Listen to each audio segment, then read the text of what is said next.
ત્યારે માં મેલડીનું સ્થાપન કર્યું અને બંને પતિ પત્નીએ ભેગા થઈ માં મેલડીની સેવા પૂજા કરવા લાગ્યા.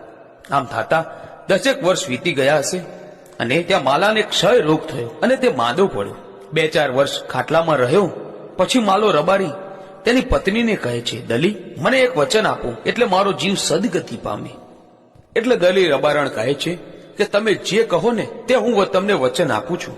એટલે માલો કહે છે, દલી, મારા મરી ગયા પછી તું ક્યાંય બીજું ઘર માંડતી નહીં, નહીતર મારી મેલડીની સેવા પૂજા કોણ કરશે? દલી રબારણે વચન આપ્યું અને માલા રબારીએ દેહ છોડી દીધો. દલી એકલી રહીને માં મેલડીની સેવા પૂજા કરે છે. આમ થતા માટું વરસ આવ્યું. વરસાદ પડ્યો નહીં અને ઉકરડી ગામના માલધારીઓ જ્યાં વરસાદ સારો હોય ત્યાં માલ ઢોર લઈને નીકળી ગયા.